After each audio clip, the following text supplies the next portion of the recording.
आमची पहोच, तुमची ताकद.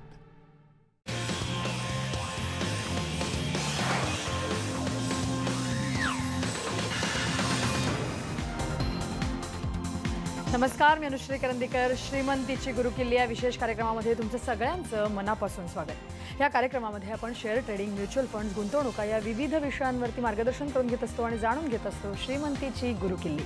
श्रीमंतीची गुरुकिल्ली या विशेष कार्यक्रमामध्ये आजचा जो विषय तो अत्यंत महत्त्वाचा विषय, आम्हाला सगळ्यांना माहिती झालेला विषय, आणि तो म्हणजे PMC बँकेतील गुंतवणूकदारांची सत्य परिस्थिती नेमकी काय आहे. आणि या विषयावरती मार्गदर्शन करण्यासाठी आत्ता आपल्यासोबत आहेत ट्रेडिंग आणि गुंतवणूक तज्ञ शशांक रावले. सर, कार्यक्रमात स्वागत. नमस्कार. शशांक रावले SR कन्सल्टन्सीचे मॅनेजिंग डायरेक्टर आहेत. शेअर ट्रेडिंग, म्युच्युअल फंड्स, गुंतवणूक या सगळ्या क्षेत्रांमध्ये सरांचा अनेक वर्षांचा अनुभव आहे. या क्षेत्रांशी निगडीत, त्यावर आधारभूत अशा मोफत कार्यशाळा संपूर्ण महाराष्ट्रभर शशांक रावले सर स्वतः घेत असतात. या कार्यशाळांकरता आमच्या स्क्रीन्सवरती जे नंबर असतात त्याच्यावर तुम्हाला एक फक्त मिस कॉल द्यायचा असतो. त्यानंतर रावले या नावाने तुम्हाला SMS येतो आणि मग तुम्ही कुठलीही कार्यशाळा अटेंड करू शकता. या सगळ्या विषयांमधलं खोल डीप नॉलेज तुम्हाला या सगळ्या कार्यशाळांमध्ये मिळू शकतं. शशांक रावले सर स्वतः तिथे येऊन त्या कार्यशाळा घेत असतात.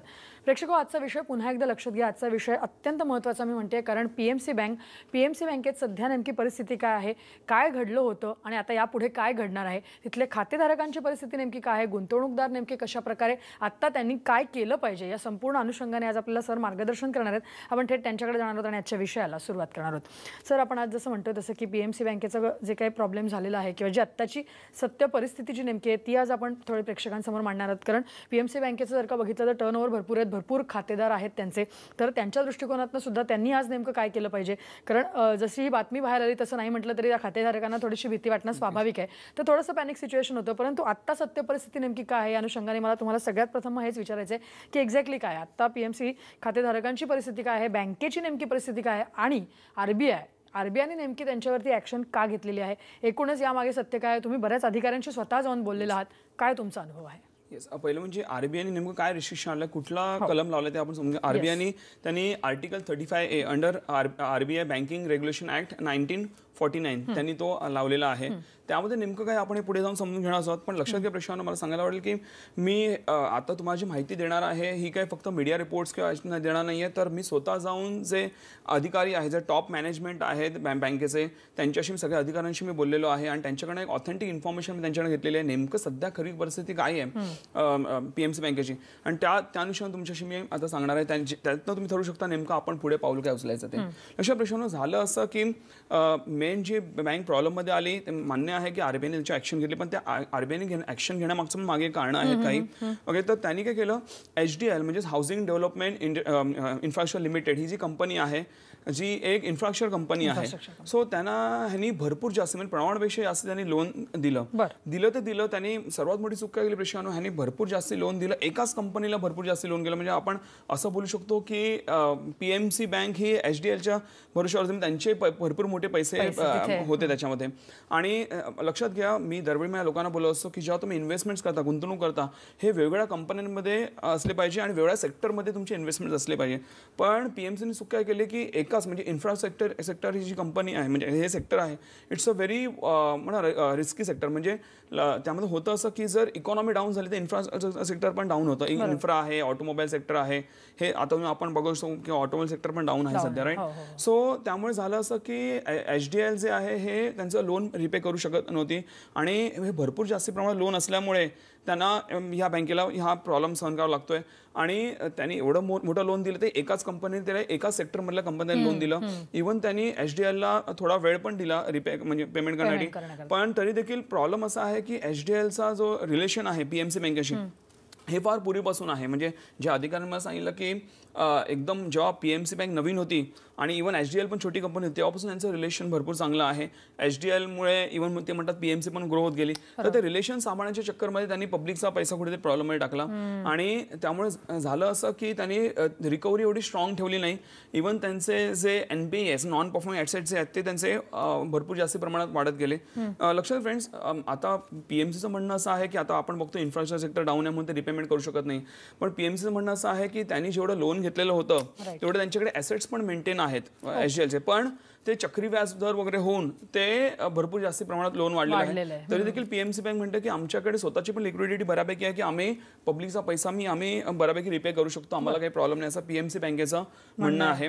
आणि त्याचबरोबर लक्षात घ्या, ह्यांनी अजून एक प्रॉब्लेम क्रिएट केला पीएमसी बँकेने, ज्यामुळे कदाचित आरबीआयने भरपूर जास्ती स्ट्रिक्ट, आज आपण सगळे बोलतोय की भरपूर जास्ती प्रमाणात स्ट्रिक्ट ऍक्शन आरबीआयने घेतली. ते म्हणजे ह्यांनी हे जे एचडीएलचं लोन होतं हे डिस्क्लोज नाही केलं, आरबीआयला माहिती नव्हतं, त्यांच्या रिपोर्ट्समध्ये नव्हतं, हे त्यांनी स्वतः देखील कबूल केलं. त्यांचं जे एनपीए आहे, नॉन परफॉर्मिंग ॲसेट ज्याला आपण बोलतो, एनपीए कशाला बोलतात, म्हणजे जेव्हा बँक लोन देते लोकांना, जेवढ्या लोकांनी लोन रिपे नाही केलंय त्यांना ते एनपीए मध्ये टाकलं, म्हणजे नॉन परफॉर्मिंग ॲसेट्स, म्हणजे त्यांच्याकडे लोन रिकव्हरी होत नाहीये. सो त्यांचा जो विदाऊट जो आपण एचडीएलचं कन्सिडर न करता जर आपण रिपोर्ट पाहिला तर जवळपास 2.9% आसपास त्यांचा एनपीए आहे, जो की एक नॉर्मल आहे. ओके, म्हणजे एक जवळपास 3-3.5 मध्ये एक नॉर्मल एनपीए प्रत्येक बँकेचा असतो. पण हे एचडीएलचं लोन कन्सिडर न करता जर एचडीएलचं लोन त्यामध्ये ऍड केलं गेलं तर एनपीए भरपूर जास्त प्रमाणात शूटअप होतो, कारण मेजॉरिटी लोन हे एचडीएलचं, आणि एवढं मोठं लोन त्यांना मी जेव्हा विचारलं त्यामुळे एवढं मोठं लोन आम्ही कोणालाही अजून दिलं नाही. तर ही सर्वात मोठी चूक मला वाटतं ही पीएमसी बँकेची आहे. आणि लक्षात घ्या, जसं मी बोललो की पीएमसी बँक अजूनही बोलते, मला देखील सांगितलं की त्यांच्याकडे ॲसेट्स आणि पैसे मेंटेन आहेत, फक्त काय, आणि त्यांनी ते आरबीआयजवळ त्यांनी प्रूफ देखील करायचा प्रयत्न केला, आम्ही बाबा रिपेमेंट नक्कीच आम्ही चांगल्या ते करू शकतो, असं एचडीएलचं आपलं पीएमसी बँकेचं म्हणणं आहे. आणि म्हणूनच तुम्ही बघा असाल की त्यांनी आरबीआयने पहिलं 1000 पर्यंत रिस्ट्रिक्शन ठेवलेलं की तुम्ही 6 महिन्याला एकदा फक्त 1000 रुपये काढू शकता असं होतं, पण आता त्यांनी वाढवून ते 10,000 पर्यंत केलेलं आहे. 6 महिन्याला एकदा तुम्ही 10,000 रुपये तुम्ही पीएमसी बँकेतनं काढू शकता, कारण त्यांनी काही प्रमाणात त्यांनी आरबीआयला ते प्रूव्ह करू शकले की बाबा आमच्याकडे बऱ्यापैकी ॲसेट्स हे मेंटेन आहेत. पण पीएमसी बँकेचं म्हणणं असं आहे की आरबीआयने त्यांना वेळ दिला नाही आणि अचानक त्यांनी एवढी मोठी ऍक्शन घेतली, तर ते केलं नाही पाहिजे असं पीएमसी बँकेच्या अधिकाऱ्यांचं म्हणणं आहे. पण तरी देखील लक्षात प्रेक्षकांनो, तुम्हाला जर इमर्जन्सीमध्ये, त्यांनी मला असं सांगितलं की त्यांना कोणालाही कस्टमरला जर इमर्जन्सीमध्ये काय पैसे, म्हणजे मेडिकल नीड किंवा अर्जंट काय पैसे, तर एक लेटर देऊन ती लोक इमर्जन्सी देखील पब्लिकला ती लोक पैसे हे देऊ शकतात. सो ओव्हरऑल हे असा सिनारिओ सध्या पीएमसी बँकेत झालेला आहे. नक्की, म्हणजे आपण एकूणच जसं म्हटलं तसं एक सत्य परिस्थिती आपण प्रेक्षकांसमोर उघड केलेली आहे, कारण तुमचं अधिकाऱ्यांशी सुद्धा बोलणं झालेलं आहे, त्यामुळे बँकेची बाजू आपण सांगितलेली आहे. परंतु दुसरी सगळ्यात महत्त्वाची बाजू येते ती म्हणजे खातेधारकांची. मी जसं मगाशी म्हटलं तसं की किती नाही म्हटलं तरी बँकांच्या संबंधित काही प्रॉब्लेम असेल तर खातेधारक हे सगळ्यात महत्त्वाचा भाग असतो बँकेचा, ते कुठे ना कुठेतरी पॅनिक होतात. तर आता एकूणच या पीएमसी बँकेच्या सगळ्या प्रकरणानंतर खातेधारकांनी नेमकं काय केलं पाहिजे त्या बँकेच्या, याविषयी काय सांगा? अशा प्रश्न, आपण निगेटिव्ह होता लवकर निगेटिव्ह होतो आणि पॉझिटिव्ह फार वेळ लागतो आला पॉझिटिव्ह. एक गोष्ट नीट क्लिअरली लक्षात घ्या की पीएमसी बँकेवरती फक्त रेस्ट्रिक्शन्स आणलेले आहेत आरबीआयने, काही नियम टाकलेले आहेत. बँक लिक्विडेट झालेली नाहीये, बँक बंद झालेली नाहीये, बँक विकली गेलेली नाहीये. ओके, लिक्विडेशन झालं, जसं एचडीएलचं ऑलमोस्ट लिक्विडेशन झालेलं आहे. सो पण पीएमसी बँकेचं लिक्विडेशन झालेलं नाहीये, तर त्यामुळे तोपर्यंत आपण काही निगेटिव्ह बोलू नये की निगेटिव्ह विचार करू नये. हळूहळू आपण प्रे करू की हळूहळू ती परिस्थिती नॉर्मल होईल, का लाखो खातेधारक आहेत, त्यांचे लाखो रुपये त्या बँकेमध्ये, करोडो रुपये अडकलेले आहेत. सो ते त्यांना सुखरूपरित्या त्यांना पैसे, म्हणजे स्पेशली सामान्य माणसं त्यांचा पैसा सुखरूपरित्या चांगला आहे, त्यांना परत रिटर्न मिळून जाईल. लक्षात पेशांनो, जसं मी बोललो की त्यांनी इमर्जन्सी मिळून फंड पण ते द्यायला रेडी आहेत. एक लेटर दिल्यानंतर बँक बोलली आम्ही इमर्जन्सी फंड देखील आम्ही लोकांना अलॉट करू शकतो. त्याचबरोबर लक्षात घ्या, जसं मी बोललो की बँक बोलते की आमच्याकडे कॅपॅसिटी आहे रिपेमेंट करण्याची, पण आरबीआयने रिस्ट्रिक्शन आणल्यामुळे आम्ही लोकांना पैसे देऊ शकत नाही असं बँकेचं म्हणणं आहे. आणि इव्हन आरबीआयने त्यांचे सगळे ट्रान्झॅक्शन्स पण थांबून ठेवले, म्हणजे तुम्ही जे काय आहे तुम्ही चेक क्लिअरन्स म्हणा, ऑनलाईन पेमेंट्स आहे ते काही करू शकत नाही, फक्त तुम्ही लोन रिपेमेंट करू शकता. तुम्ही कॅश विड्रॉ किंवा तुम्ही बऱ्यापैकी कॅश टाकू देखील शकत नाही, फक्त लोनचे जेवढे पैसे आहेत तेवढेच तुम्ही फक्त पे करू शकता. पण लक्षात प्रेक्षकांनो, तुम्ही जर पीएमसी बँकेनं जर कर्ज घेतलं असेल तर स्ट्रिक्टली प्लीज तुम्हाला ते कर्ज नीटरित्या पे करायचं आहे. ते कुठे कर्ज तुम्ही चुकवायला अडकू नका. त्याचं कारण असं आहे की पहिलं म्हणजे तुम्ही जर रिपेमेंट केलं नाही तर तुमचा जो क्रेडिट रेकॉर्ड आहे तो पण खराब होऊन जाईल आणि तुम्हाला पुढे कुठली बँक लोन द्यायला उभी करणार नाही. वन, आणि सेकंडली जर तुम्ही रिपेमेंट केला, आज तुम्ही बँकेकडनं कर्ज घेतलंय त्याच्या भरोशावर तुम्ही तुमचे सगळे व्यवहार सांभाळताय, तुमचं कर्तव्य आहे की ते बँकेचे पैसे रिपे करणं.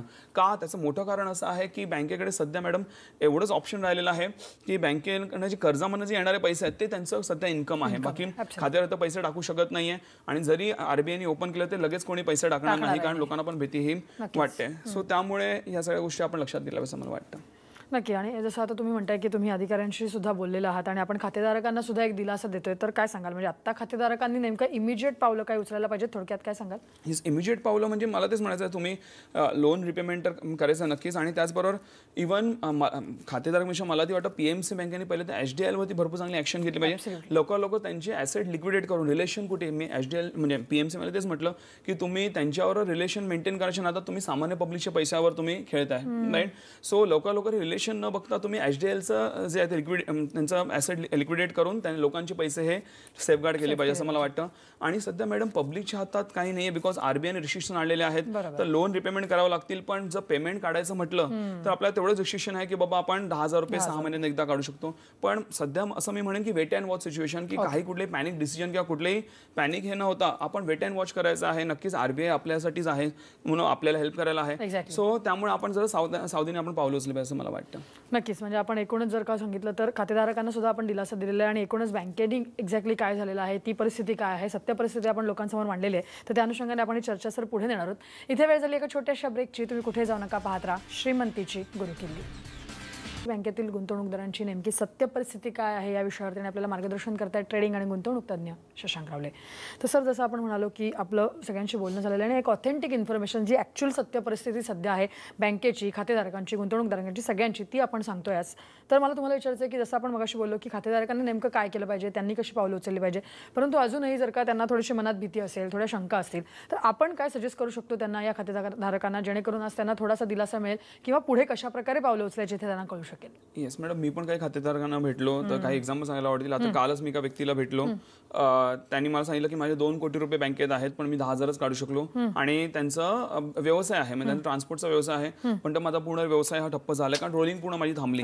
त्याचबरोबर ज्यावेळी मी हेड ऑफिसला गेलेलो PMCच्या, एका लेडीला मी विचारलं ऑफिस कुठे विचारलं, त्या लेडीने सांगितलं की सर माझे पण अडकले 30,000 रुपये अडकलेत, पण मी छोटी काम करणारी व्यक्ती आहे, मी 6-7 महिन्याचे माझे पैसे जमा करून मी PMC बँकेत ठेवलेले, पण आता माझा घर खर्च चालत नाही, मी कसं मॅनेज करू. असे अनेक लोकांचे प्रॉब्लेम आहेत. मान्य प्रेक्षकांना तुमचा पण कदाचित त्याच्यामध्ये प्रॉब्लेम असेल, पण एक गोष्ट नीट लक्षात ठेवा की भलेही PMC बँकेची किती चांगली कॅपॅसिटी असू दे, भले किती चांगली ती बँक असू दे किंवा ती किती पॉवर असू दे, पण आता सध्या रिस्ट्रिक्शन आणल्यामुळे RBI लगेच रिस्ट्रिक्शन काढू शकत नाही, हे तुम्ही क्लिअरली लक्षात घ्या.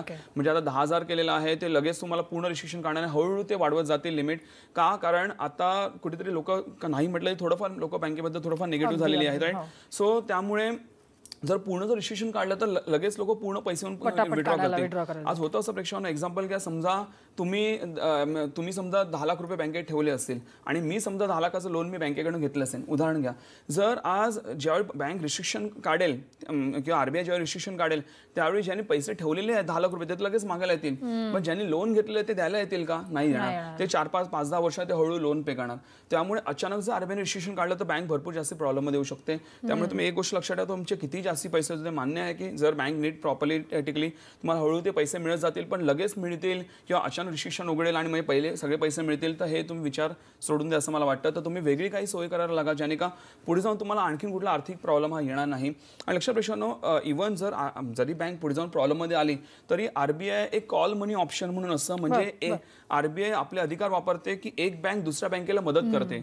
ओके, ते RBI त्यांना राईट्स देते आणि जर त्या बँकेने काही प्रॉब्लेम केला तर RBI त्यांना पैसे रिपे करू शकते. म्हणजे एक्झाम्पल काय, समजा SBIने समजा PMCला मदत केली तर आणि जर PMC पे नाही करू शकली तर RBI लक्ष देणार की बाबा SBIचे पैसे परत रिटर्न आले पाहिजे. त्याला बोलला आता कॉल मनी ऑप्शन, ज्याच्यामध्ये सामान्य माणूस देखील पैसे लावू शकतो, ज्याला लिक्विड फंड असं बोललं जातं. तो रोलिंगचा पैसा तिकडे ते लोक टाकतात. तर त्यामुळे आणि म्हणूनच मी लोकांना मॅडम कायमरित्या बोलत असतो, आता हा प्रॉब्लेम झाला तर म्हणून मी बोलत असतो की बाबा बँकेमध्ये फार कमी पैसे ठेवा, तुम्ही पैसे चांगल्या ठिकाणी गुंतवून ठेवा.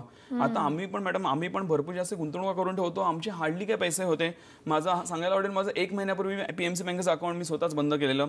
ओके, त्याचं काय हे कारण नाही, मला माहिती नव्हतं की बँकेत असं होणार आहे, पण मी बँक जास्ती वापरतच नाही, आमचे पैसे भरपूर ठिकाणी इन्व्हेस्टेड असतात, राईट. सो त्यामुळे माझे 2 अकाउंट्स होते, त्यातनं मी एक अकाउंट बंद करून टाकलं. मी मला PMCचं म्हटलं जास्त यूजमध्ये येत नाही अकाउंट.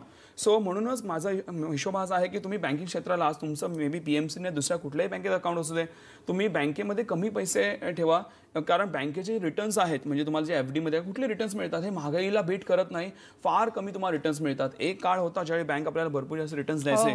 ओके, एक होता 12-13-14% रिटर्न्स मिळायचे, पण आता तो काळ राहिलेला नाही. आणि जशी इकॉनॉमी ग्रो होते, जसं शेअर बाजार वाढत जातं तसं त्या बँकांची इंटरेस्ट रेट फार कमी होत जातात. उद्या वेळ अशी पण येईल भारतामध्ये की बँक 1-2-3%, 1.5% पण तुम्हाला इंटरेस्ट देईल, जे फॉरेन कंट्रीजमध्ये US मध्ये तुम्ही पाहिलं हे ऑलरेडी झालेलं आहे. कारण US इकॉनॉमी भरपूर चांगली ग्रो झाली इकॉनॉमी आहे, तर तिकडे हार्डली 1-1.5% तुम्हाला व्याजदर मिळतं. सो म्हणून आपण लवकर FDची सवय सोडून आपण जर बँकेमध्ये वापरलं तर आपण मला वाटतं भरपूर चांगलं होईल. आणि मग लक्षात घ्या, मी म्हणत नाही की तुम्ही बँकेला पूर्ण सोडून द्या. बँकेला पण काही गोष्टी आपण वापरलं पाहिजे. मग बँकेला नेमकं कुठे कसं काय वापरायचं, ज्याने का जे श्रीमंत माणसं वापरतात बँकेला, त्यामुळे कधी सहसा त्यांना आर्थिक प्रॉब्लेम येत नाही. हे सगळं आम्ही आमच्या तुम्हाला मोफत कार्यशाळेत प्रॉपररित्या शिकवतो की नेमकं बँकेचा वापर कसा करायचा आणि नेमक्या गुंतवणुका वगैरे कुठे करायचा ते. नक्कीच हे झालं एकूणच बँकेबद्दल, गुंतवणुकी किंवा आपण जसं तुम्ही म्हणालात तसं की बँकेचा वापर नेमका कसा करायचा. पण तरी सुद्धा अजूनही भरपूर पॉप्युलेशन असं आहे की जे आपले पैसे बँकांमध्येच ठेवतं. मे बी FD असेल, RD असेल किंवा एक साधं सेव्हिंग अकाउंट असेल, करंट अकाउंट. तर या दृष्टिकोनातनं ह्या सगळ्या गोष्टी जर का पाहिल्या, फेडरल बँकेचंही उदाहरण जर आपण घेतलं होतं काही दिवसांपूर्वी, आज PMC बँकेही थोडंसं प्रॉब्लेमॅटिक आहे. तर मग अशा वेळेला नेमकं बँकांमध्ये या सगळ्या लोकांचे, आपल्या सगळ्यांचे खातेदारांचे पैसे खरोखर सुरक्षित आहेत का, याविषयी काय सांगाल थोडक्यात? आपण जसं मॅडमनी फेडरल बँकेचा विषय काढला, आपण एपिसोड घेतला त्याच्यावर की फेडरल बँकेमध्ये माझे जे ब्रदर इन लॉ म्हणजे बहिणीचे मिस्टर आहेत, त्यांचे पैसे, त्यांचं अकाउंट हॅक करून पूर्ण पैसे काढले गेले होते. सांगायला आवडेल की त्यांनी आम्हाला ते पैसे भरपूर प्रेशराइज केले, त्यांनी सगळे आम्हाला पैसे रिटर्न दिले. आताच काही दिवसांमध्ये पैसे रिटर्न मिळाले. पण ज्यावेळेला मी माहिती काढली तेव्हा मला कळलं की आम्ही होतो म्हणून आम्हाला मिळाले रिटर्न, पण अनेक जे सामान्य माणसं यांचे पैसे रिटर्न मिळत नाहीत. ओके, हे मी त्यांच्याकडनं, इव्हन बँक पण स्वतः पण बोलली, मॅनेजर स्वतः बोलली आणि माझ्या बाकी लोकांकडनं पण मला हे समजून आलं. सो त्यामुळे माझं म्हणणं असं आहे की या सगळ्या गोष्टी घडतात, आपण बघतो, हे सत्य परिस्थिती आहे, आपण याला टाळू शकत नाही. आणि जरी मी बोलतो असं काही गोष्टी घडल्या नाहीत तरी देखील आपले पैसे तेवढे बँकेमध्ये सेफ नसतात. का? कारण महागाईला बीट करून आपल्याला रिटर्न्स मिळत नाही. आणि उद्या जाऊन लक्षात घ्या, बँक जरी डुबली, समजा तुमचे करोडो रुपये, लाखो रुपये बँकेत असतील, जरी उद्या जाऊन बँक डुबली तर तुम्हाला माहिती आहे फक्त लाख रुपये तुमची सुरक्षित असतात, तेवढंच त्यांच्याकडे इन्शुरन्स असतं. हे पण आपण लक्षात घेतलं पाहिजे. आपल्याला वाटतं की बँकेमध्ये आपले पैसे सेफ आहेत. लक्षात घ्या, माझ्या हिशोबाने सेफ्टी हा एक आपला मानसिक भ्रम आहे. It's just mind status. Safety नावाची गोष्ट मार्केटमध्ये अवेलेबलच नाही आहे. Everything is a calculated risk. आज तुम्ही आपला कार्यक्रम बघताय, ओके, तुम्ही रिस्क घेतली, कुठली तुमच्या वेळेची रिस्क घेतली, तुम्ही जो मौल्यवान वेळा शोला दिलेला आहे. तर प्रत्येकाला तुम्हाला रिस्क घ्यावी लागते. म्हणून आयुष्यात प्रॉपर कॅल्क्युलेट रिस्क घ्या, नक्कीच तुम्ही आयुष्यात आर्थिकदृष्ट्या चांगल्या तुम्ही ग्रो शकता असं मला वाटतं. नक्की, म्हणजे एकूणच आपण जर का सांगितलं तसं की PMC बँकेची सत्य परिस्थिती आपण सांगितलीच आहे, पण दुसऱ्या बाजूला जसं तुम्ही नेहमी सांगता तसं की बँकांचा वापर नेमका कसा वाईजली आपण केला पाहिजे. फक्त त्याच्यामध्ये पैसे ठेवण्यासाठी नाही, तर ते वेगळ्या ठिकाणी, व्यवस्थित ठिकाणी गुंतवणूक केली पाहिजे. त्याची ती गुंतवणूक कशी केली पाहिजे, शेअर मार्केटमध्ये कशा प्रकारे केले पाहिजे, या अनुषंगाने आपण चर्चा पुढे नेऊया. सर, इथे वेळ झाली एका छोट्याशा ब्रेकची. तुम्ही कुठे जाऊ नका, पाहत राहा श्रीमंतीची गुरुकिल्ली. स्वागत. आपण बोलतोय PMC बँकेतील गुंतवणूकदारांची नेमकी सत्य परिस्थिती काय, या विषयावरती आपल्याला मार्गदर्शन करतात ट्रेडिंग आणि गुंतवणूक तज्ज्ञ शशांक रावले. सर, आपण विषयावर बोललोच आहे, आपण त्यानंतर बोलूया. परंतु मला सगळ्यात महत्त्वाचं, मगाशी मी जसं म्हटलं असं की आता जर का बँकांचा वापर वाईजली करायचा असेल, तिथे कशा प्रकारे गुंतवणुका न करता वेगळ्या चांगल्या ठिकाणी आपण गुंतवणुका करायच्या असतील, शेअर मार्केटमध्ये लोकांना पैसे गुंतवायचे असतील, तर या अनुषंगाने जर आपण आपल्या मोफत कार्यशाळांमध्ये जे नॉलेज देत असतो तर याविषयी प्रेक्षकांना काय सांगू शकाल? या मोफत कार्यशाळा नेमका कशा प्रकारे चालतात, सध्या कुठे चालू आहेत, काय सांगाल? अशा विषयानं आम्ही तुम्हाला आमच्या मोफत कार्यशाळा आम्ही मेनली दोन गोष्टी तुम्हाला शिकवतो. पहिले म्हणजे आम्ही तुम्हाला शेअर मार्केट ट्रेडिंगचं ज्ञान देतो. शेअर मार्केट ट्रेडिंग म्हणजे काय? शेअर मार्केट ट्रेडिंग म्हणजे रोजची जी मुवमेंट होते त्या रोजच्या मुवमेंटमधनं पैसे कमवणं, त्याला बोलला जातं शेअर मार्केट ट्रेडिंग. ज्यासाठी तुम्हाला शिक्षणाच्या वयाच्या वगैरे काही अट नाही आहे, कोणीहून त्यामध्ये काम करू शकतं.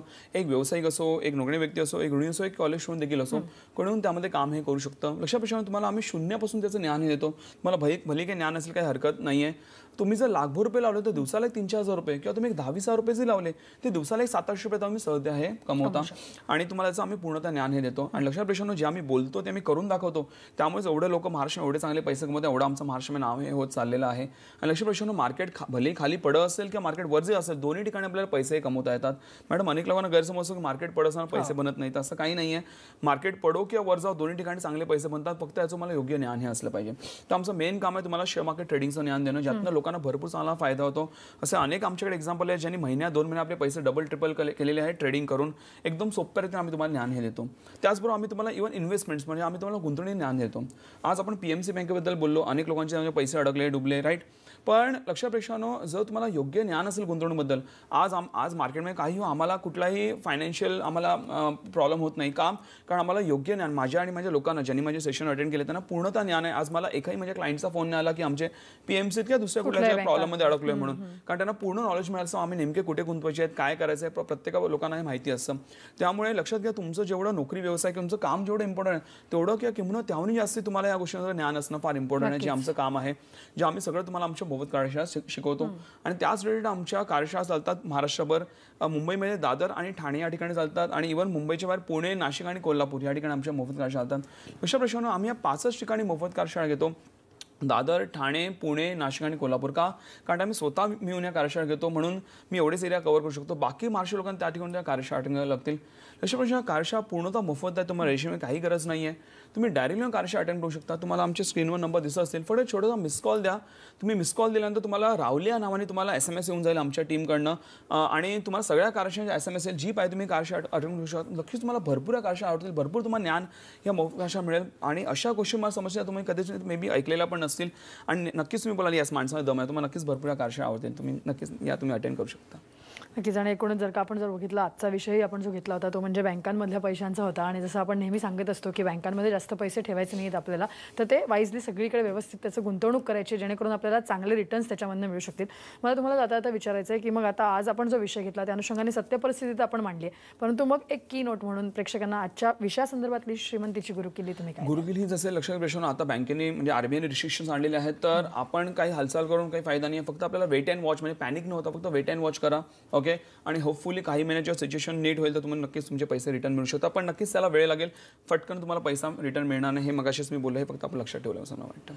नक्कीच. म्हणजे एकूण आपण जसं सांगितलं तसं की पॅनिक व्हायची गरज नाही आहे खातेधारकांनी. फक्त जरा थोडंसं वाट बघायला लागणार आहे. एकूण परिस्थिती सुधारत जाईलच, परंतु आत्ता पॅनिक व्हायचं नाही हे आपण सांगितलं. आणि सत्य परिस्थिती जी तुम्ही स्वतः तिथे जाऊन घेतलेली आहे ती आपण आज प्रेक्षकांसमोर मांडली. त्यामुळे तुम्ही इथे येऊन एवढं छान मार्गदर्शन या विषयावर आज केलं सर, त्याबद्दल धन्यवाद. नमस्कार.